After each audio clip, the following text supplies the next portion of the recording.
हो जाएगी। नेक्स्ट है future perfect continuous tense. Future perfect continuous tense.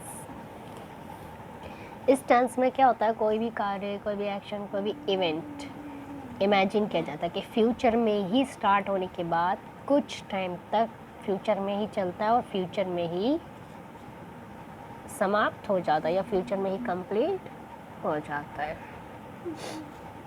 इसमें हेल्पिंग वर्ब आती है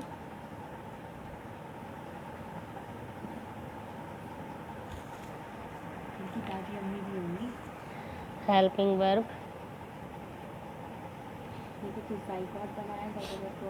will have been के बाद ग्लोबुलर शेप and then या radical. shall have been।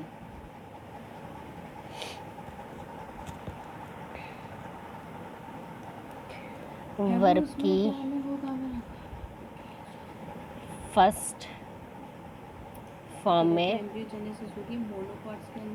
ING, जैसे कि पिछली वीडियोस में मैंने बताया विल कहाँ आता है और शल कहाँ होता है। विल हैव बीन कहाँ आएगा और शल हैव बीन कहाँ आएगा। आई और वी के साथ शैल हैव बीन आएगा और बाकी सेकंड पर्सन थर्ड पर्सन के साथ विल हैव बीन आएगा। सबसे पहले आती है स्ट्रक्चर।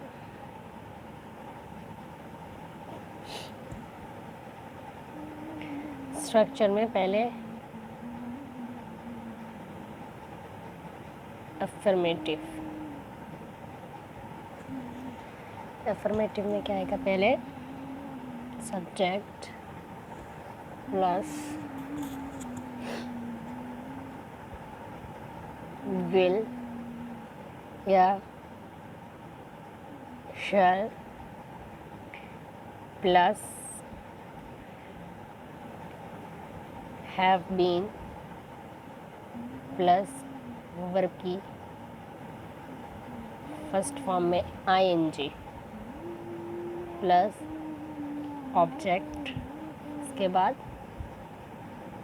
वही सेम फॉर्मूलाज रहेंगे, for plus time and full stop. Next आएगी नेगेटिव की। सब्जेक्ट प्लस विल या शल प्लस, जैसे कि उसमें बीन से पहले नॉट आता है, सेम वैसे ही इसमें हैव बीन से पहले नॉट आ जाएगा। Not plus have been plus verb की फर्स्ट फॉर्म में ING plus object plus since या फॉर प्लस टाइम। नेक्स्ट आएगा इंट्रोगेटिव।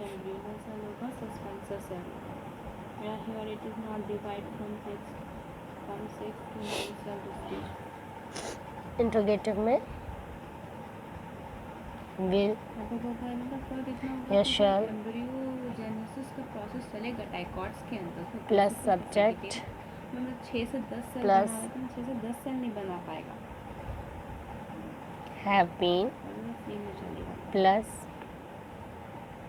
वर्ब की फर्स्ट फॉर्म में ING plus object plus since या for plus time and question mark.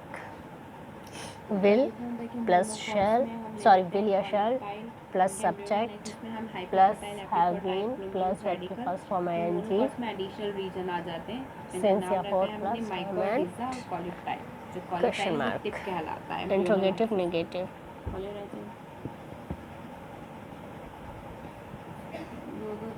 Interrogative दो तरीके से सेल होंगे, एक एम्ब्रियो में नेगेटिव। होगा एक तुम्हारा एम्ब्रियोनल के अलावा will होगा बेसल, जो बेसल होगा वो shall suspensor and it is larger in size. plus जो subject ऊपर वाला को एम्ब्रियोनल plus होगा वो not स्मॉलर होता है सेल में, उसको एपिकल भी बोलते हैं। plus have been plus verb की फर्स्ट फॉर्म में ing plus object plus since या for plus time and question mark. Next आते हैं एग्जाम्पल्स।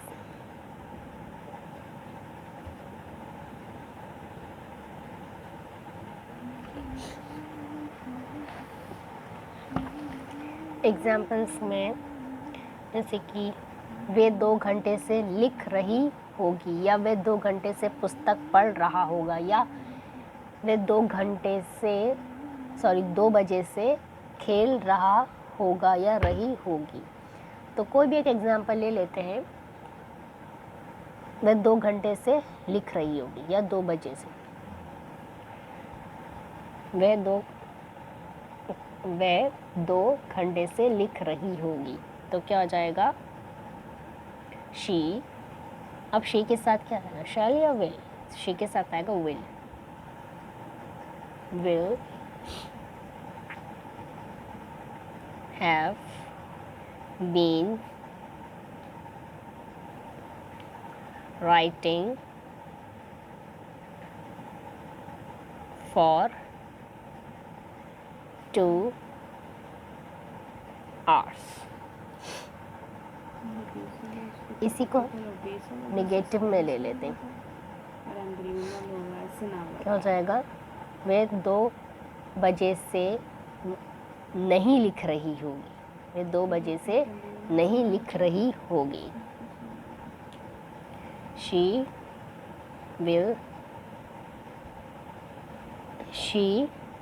विल सॉरी, यहाँ आएगा not.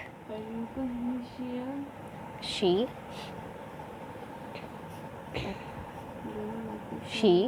will not have been writing since 2 o'clock। अब हम इसको इंटरोगेटिव में लाएंगे। क्या वे 2 बजे से लिख रही होगी, या क्या वे 2 बजे से या 2 घंटे से लिख रही होगी? तो क्या जाएगा? will she have been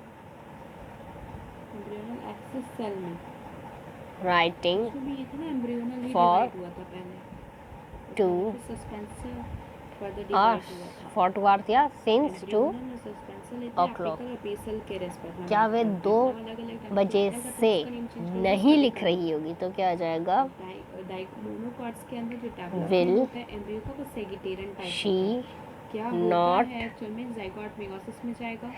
2 तरीके के सेल तो फॉर्म करना लाजिम है, एम्ब्रियोनल सेल्स और कौन सा? Suspensor cells. been suspensor cell is what? Basal cell, क्योंकि वो बेस पर प्रेजेंट होगा, वो एपिक्स पर writing कह रहा है कि जो एम्ब्रियोनल सेल since है वो 2 तरीके के हैं, कॉटिलेडनल सेल और एम्ब्रियोनल एक्सिस और सस्पेंसर सेल। o'clock सॉरी, यहाँ पर भी क्वेश्चन मार्क आएगा और यहाँ पर भी क्वेश्चन मार्क आएगा। वो कॉटिलेडनल एम्ब्रियोनल एक्सिस, कॉटिलेडनल ऐसा आएगा, सबसे एम्ब्रियोनल एक्सिस 2 तरीके के हैं, प्रोमियल इनिशियल और रेडिकल इनिशियल, है ना। तो फ्यूचर परफेक्ट कंटिन्यूअस टेंस में क्या होता है? कोई भी एक्शन या कोई भी इवेंट फ्यूचर में स्टार्ट होने के बाद थोड़ी देर तक फ्यूचर में ही चलने के बाद कंप्लीट हो जाता है, और इसमें टाइम ज़रूर दे रखा होता है। मुझे पढ़ना नहीं। Helping verb will have been या शैल हैव बीन आती है फर्स्ट पर्सन के साथ, shall have been second and third person के साथ विल हैव बीन आती है। वर्ब की फर्स्ट फॉर्म में ing लगता है।